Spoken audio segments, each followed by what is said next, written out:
Hello and welcome to Real News Network. I'm your host, Aman Azhar. And my guest this time around is Mr. Abdurrahman Malik. He's a lecturer at Yale's Divinity School and has a keen eye on interfaith responses to the climate justice issues of our time. Thank you, Mr. Malik, for your time today on Real News Network. Aman, it's good to be here with you. Now, let me fire away with my question. How central is the climate justice issue to the communities of faith? And of course, the major world religions, Judaism, Christianity, and Islam. It's. I think it's an important question, and I think it has to be answered in a number of different ways. I think first we have to think about the ways in which religious institutions, particularly churches and the networks that are built around them, have been responding to the issue of the climate emergency. And I think when I think about that, the first thing that comes to my mind is Pope Francis's Laudato Si, this very important document on preserving the environment that's come from the head of the largest Christian community in the world. So clearly, in certain religious institutions and certain major world traditions, there's been an increased importance around the climate emergency and around environmental protection. I think the question for us is often, where does the rubber hit the road? How important are conversations around climate justice and the climate emergency and what is happening to the natural world part and parcel of the conversations that are taking place within communities? And I think here the ground is a lot more sketchy and actually is a lot more nuanced. I think particularly in Muslim communities, what I've been seeing, not only over the last 5 years, but probably over the last 25 years, is an increasing concern amongst scholars, religious leaders, and actually the development of sort of organizations and spaces where scholars and religious leaders are talking more and more about the obligation that people of faith have to ensure that the earth is protected, and that we make significant changes of human behavior that will circumvent our abuse of the planet. And within the Muslim tradition, this goes right back 30 or 40 years. And if you look at the work of scholars like Sayyid Hussein Nasser, professor emeritus at George Washington University, he was calling to question, the tenets of scientism, the tenets of inexorable human progress, way back in the 1960s and 70s, when he was writing about these issues through the lens of Islamic spirituality and Islamic mysticism. So I think actually the terrain, Aman, is far more complicated than it first seems. And I think a lot of the Right. ways in which these issues have been framed for a lot of us have been through conservative Christian churches who are sort of seen as a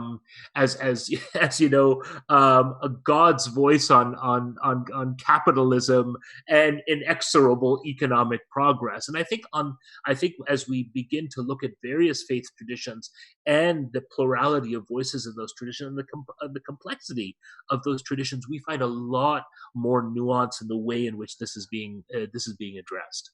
Right. Well, I agree that this terrain is quite complex in itself and there are many nuances, but here we are yet in the middle of a pandemic, which in so many ways can be linked back to the man-made or human-made interventions in the name of development and other extractive practices. Mhm. So what went wrong? Are these just voices and not too much of an action? Yeah, I wonder. It's a fascinating question. To what extent do faith traditions and faith guidance influence the way in which we behave in the world, particularly in relation to the natural environment? I'll answer that in one of two ways. I think like I think that there's dilemmas, right? As a journalist who covers the climate emergency and responses to it, how much it takes to move human behavior, how much it takes to move move individual human behavior, let alone the important work of moving institutions and moving structures of power and privilege along this kind of spectrum to sort of addressing the climate emergency. I think religious communities are no different than that. I think in some ways faith communities have paid lip service to these things. They sound good in sermons and in khutbahs and in epistles from the pulpit or the mimbar, but actually when it comes to the bona fide human changes that we need to take place, we're as capitalist as anyone else. What I see happening, particularly in the global south, in places like Indonesia, where I've spent a lot of time, is something different going on. Because the climate emergency in those particular places is acute, what we're seeing is religious leadership, institutions, and bodies engaging far more robustly with climate activists and with policymakers, because it's a matter now of life and death. In a city like Jakarta, which you and I know is literally sinking into the ocean, and potentially millions, tens of millions of lives are at risk. I think what we're looking at is major Islamic organizations like the Nahdlatul Ulama, the largest Muslim organization in Indonesia, the Al Muhammadiyah organization, actually issuing fatwas about behavior vis-a-vis the environment. In places where there has been overfishing, for instance, in places where there has been deforestation, you now see ulama, religious scholars, uniting with indigenous and local communities to actually create action, not just ideas and theology, but action in terms of protecting those places. Right. An interesting organization, the Islamic Foundation for the Environment and Ecological Science, IFES, started a program many years ago on the east coast of Africa, looking at the problem of overfishing. And what they were finding was that that fishermen, often who are in very difficult economic circumstances, were using TNT and dynamite on coral reefs to basically blow them apart, and they would pick up the fish who had passed away. It was actually the intervention of local religious leaders that stopped that from happening. So I think there's parts of the world where we're finding a far more robust engagement on the ground in terms of a practical action. I also think that there is the growing development of a kind of a theological terrain. I think in the Christian tradition, there's well established now fields of what we would call ecological or environmental theology, even climate theology, that are being developed. Right, right. But I guess the question then becomes, then in the time of pandemic, which is like as close as you can get to an emergency all around the world, including the United States, yet do you see any kind of an articulation from the standpoint that you're talking about, that this is also very closely linked to the human intervention and all the extractive practices? I don't hear that voice in the mainstream media. Do you? I don't hear it in the mainstream media, which is why we're on the Real News Network right now. Because I think what we're finding is that in the mainstream, not only are these voices marginalized, but these voices are often ignored. This Ramadan, for instance, which, as you know, has been such an unusual Ramadan. Ramadan is a time of community, a time of people coming together. In service, in fasting together and breaking our fast. So much of Ramadan is around community, isn't it? However, given that this Ramadan has been so unusual and so different, and we've been called to become much more, internal in many ways and connect with our families. There's been a proliferation of programming online, as you can imagine, as people try to connect the virtual community. One of the popular and important programs that has been taking place has been out of Cambridge, in the United Kingdom, in the Cambridge Muslim College, which is a kind of emerging seminary institution, has actually been highlighting these issues through the work of its dean, Dr. Tim Winter, also known as Sheikh Abdul Hakim Murad. And actually, it's interesting because Sheikh Abdul Hakim Murad, Dr. Tim Winter, in the lead up to Ramadan, issued a really important, almost manifesto around a theological understanding of the pandemic. And core to that was issues around climate emergency, Core to that was issues around human consumption. Core to that was a deep questioning of the systems and the ways in which we act as humans in the world in an extractive and exploitative way. So Right.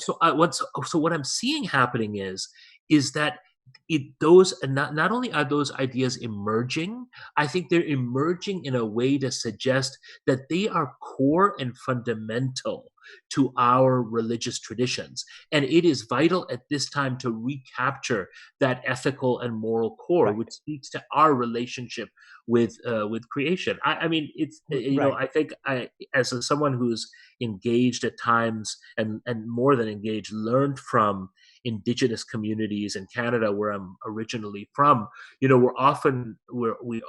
often with indigenous communities and in that language speak about the earth as our mother, which I've always found incredibly emotive way of sort of seeing our relationship with the earth. But Right. I have to go back into my own tradition, and I find that when the Prophet Muhammad spoke about the earth, he says, preserve the earth because the earth is your mother. So these are sort of shared values across broad cross sections of not just monotheistic traditions, but of faith itself. Right. And which actually brings me to the question I've been meaning to ask you. Does faith have much of a pull on its followers in this day and age, given all the competition from Amazon, from Netflix, from buying things, from going, visiting places, having a good time? I mean, especially when you look at the younger generations. Yeah, I mean, it is a constant, there's a constant tension, constant battle. There was a point at some point where people thought faith would disappear. I spent 15 years in the United Kingdom and was deeply engaged in the secular, non-secular controversies of modern day Europe. The fact is, faith is not disappearing. Faith and faith identity continues to remain vitally important for billions of people on the planet, even in the heart of the quote unquote secular West. We only have to see the case in the United States as an example of that. In places like Europe, of course, the revival of faith in the public square has really been through the emergence of robust, dynamic Muslim communities who mitigate against the atomized capitalist Christianity that surrounds them. Is faith important? I think it is. I think faith identity continues to remain important, and especially, Aman, in a time when certain faith identities are highly politicized. I speak about things like the Muslim ban, rising Islamophobia and anti-Semitism, rising anti-immigrant feeling connected to rising Islamophobia. Um, these this kind of political situation is going to create an environment, a terrain, if you will, where people are going to express their faith identities more and more. Now, for some people, that faith identity isn't going to be religious. It's going to be around Muslimness. It's going to be around holding to a certain type of culture. Right. But I'm not one of those people who likes to categorize those things. I see faith and culture as these ecosystems where a lot is happening. Right. Muslimness is as important to those for whom Muslimness is important. And I think we're reaching a point when it comes to the issue of the climate emergency where we need all hands on deck. We need religious institutions, we need scholarship, we need faith inspired and faith based civil society action. And I Right. think what we're seeing is more and more, whether it's the faith climate action weeks that have taken place all around the world, whether it's the Interfaith Summit on climate change that's happened, whether it's the representation of faith communities during the broader climate summits that are taking place, or it's the local actions that multi-faith communities are taking place. Right. Faith is a powerful source of not only solidarity, but a powerful source of organization. Okay, so could you tell me if there's a worthwhile effort or efforts on part of the faith or interfaith communities in the United States that they're Yeah, putting their I weight mean, behind the movement for climate justice? Interfaith Peace and Light, which is an interesting climate organization, IPL, has been doing some important work around this. The Faith Climate Action Week, which they sponsor, is an opportunity for faith communities across the United States to come together. A lot of the major humanitarian organizations, and on the Muslim side of the equation, those are organizations like Islamic Relief, have at their core now advocacy around climate change and are engaged in that conversation, and in fact are engaged in humanitarian work, which now takes into account issues around the climate emergency. When I was in the United Kingdom, for instance, I was involved in at that time the first interfaith effort around climate change, which involved organizations like Islamic Relief, Christian Aid, the largest Christian inspired humanitarian organization in the UK, and it was a coming together not only of faith leaders but young people and people from communities around this issue. Does more need to happen? Absolutely, it does.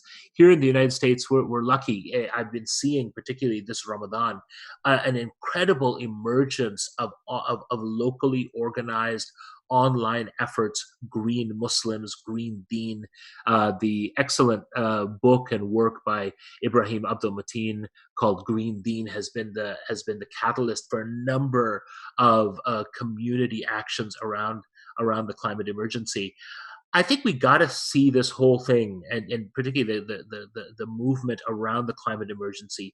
We have to see ourselves as a broad church, so to speak, or a broad synagogue, or a big temple, where a whole variety of voices have to be engaged. I mean, I think where the real work has to be done. If there's work that has to be done, it has to be done amongst the influential evangelical Christian organizations in the United States, places where things like the prosperity gospel, reign supreme, where the church itself supports mass consumption, where somehow religiosity and Christian identity is tied to capitalism. I think that's Right. that's where a lot of the work in this country needs to be done. And there are important movements that are doing that Right, work. right. And yet, when we go to polls and when we look at the candidates and we look at the political discourse from one end of the spectrum to the other, we don't find much of the candidates, neither Republican nor Democrats, to really talk about going green or conservation practices, Yeah. anything that can bring a cut to this unbridled consumption. Why is it that then are these like two disconnected discourses, one on the ground and one on in the power quarters? I mean, I think that there is that disconnect, and I think we have to ask candidates from all sides of the political spectrum why this isn't important. I think we saw in Bernie's campaign and other campaigns a strong kind of centering of issues around the climate emergency.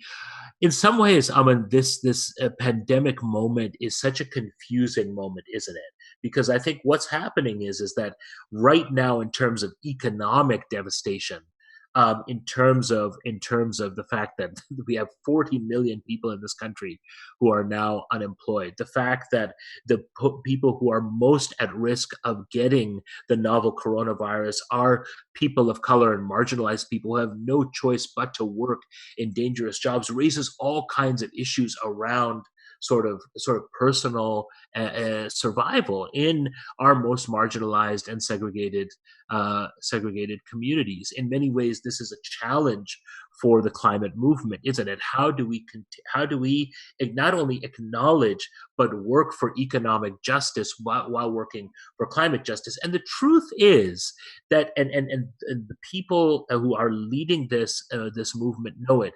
Economic justice for the global south is deeply tied to climate justice. Weaning ourselves off extractive economic practices and developing new forms of economic well-being are vital to this work. And it's true. I think we are living in a time where the political will behind this has decreased because of the emergency that we're in. The question now is the question for me as someone who engages in faith and faith communities is how can we as faith communities be a catalyst to bring these issues back into the center? And I think that comes from speaking maybe in some ways at times in a risky way, speaking about these things holistically, that we Right. cannot separate out climate emergency from economic justice. We can't separate economic justice from racial segregation and racial injustice. And none of that can be separated from institutional violence against people of color and those who are marginalized. Right. Well, a question also is, do we really need religion to tell us something as basic as caring for the planet? Mm. I mean, oh, we clearly do, and we clearly don't. Our faith traditions are whether you're a believer or not is irrelevant. Our faith traditions, and I say faith traditions in the broadest possible way, not merely in an Abrahamic way. I'm talking about indigenous traditions. I'm talking about Vedic traditions. I'm talking about Abrahamic traditions. I'm talking about tribal and animist traditions. Faith is a repository of human wisdom that takes us back thousands and tens of thousands of years into our humanity. What we need now is our faiths to be wisdom traditions.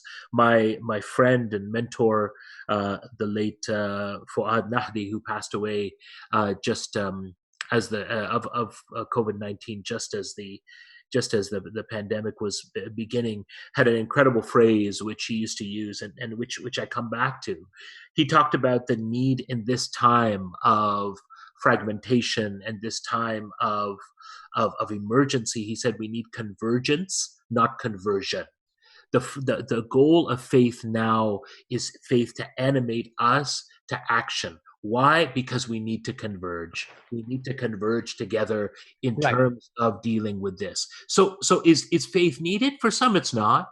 But I would say that we ignore faith at our peril. We ignore the wisdom tradition. We ignore the powerful ethical, moral frameworks that faith gives us. And faith has been an animating force, and it is the time that that force be animated for good. And I think in that way, Pope Francis's very early intervention in his papacy on this issue, the Laudato Si, was so vital. You read the Laudato Si, it is a manifesto, clarion call to action for people of faith to jump deeply Right. into the work of repairing the Right. planet. And Right. and I think and why I raise Pope Francis again is that often it is these large religious institutions who we are deeply and appropriately critical of. But there are times when those very institutions and their ability to move people is actually exactly what we need. Right. Well, which also brings me to my last question on that point, and which is that, and yet we find ourselves in the middle of a catastrophe which is propelled also by our extractive practices and increasing deforestation. So, in retrospect, do you think that the organized religions have failed us in the manner that they have historically put their weight behind such extractive practices? I think some organizations have failed us. I think institutions like the church have failed us, and those religious institutions which have supported imperialism, exploitation, extraction, that have taught the prosperity gospel. I think they have failed us indeed. The failure of certain interpretations of religion doesn't mean that I and so many others are willing to throw the baby out with the bathwater. I feel like I'm incredibly pragmatic about this. I think the pragmatism of the moment right now is that we need to create as many linkages as we can, as many possibilities as we can for people to engage. And if that means calling on the divine, and that is the way that we are moved by it, and certainly that's the way in my own faith practice I am moved by it, deeply moved by it. I see it at a place like Yale Divinity School, an incredibly progressive institution with incredible young people who are going to go out into not only the work of ministry, but are actually going to go out into the work of nonprofits and public service. I see them being animated by faith, and animated by faith in a way that's not merely parochial and tribal, but they see their work as being the work of connectors. And the best of religion that I've seen from the work of chaplains and community activists and incredible individuals who are doing incredible work out there is that the best of them are those who want to connect connect with others. And I think definitely the growing interfaith work and consensus around this issue is vital. I think the real rubber, and you were right to mention it, when the rubber hits the road, it is really about how that changes our behavior. But I also caution about that. And I recently was speaking to a student about this, and she had written a very provocative and exciting paper on Islamic theological approaches to personal responsibility Right. for the environment. One of the things that I didn't push back on, but I wanted to put into the equation of that particular conversation was, we as individuals can take action, but you and I know that these are systems. These are systems and institutions that are exploitative and extractive. You and I can do what we need to do: reduce our consumption, reduce our carbon footprint. That is the right moral and ethical thing to do. I totally agree. However, where are we? Where are we in pushing our governments and our policy? Because that's where the problem is. The problem is in policy and state-driven policy. The problem is in our support for corporate entities that do the extraction. It's in removing environmental safeguards as governments are doing today. That is the real issue, isn't it? These Right. are big systemic issues, and I think this is one of the challenges of the climate movement. How do we move the needle on these massive systemic issues which are causing catastrophe, while at the same time taking personal responsibility? Right. Yeah, which brings us back also to the point that we discussed earlier in this conversation about the disconnect between a grassroots movement and the political structures on top of it. Well, Absolutely. that brings us to the end of this conversation. Let me thank you, Mr. Abdul Rahman Malik, for taking out time, speaking with us in such a holistic manner, and telling us about shedding light on the matter of faith as they tie into the climate justice issues here in the United States and the rest of the world. Also, thanks to the audience for tuning in. If you want to look us up, we're at therealnews.com. For myself and the rest of the team for now, it's goodbye and be well.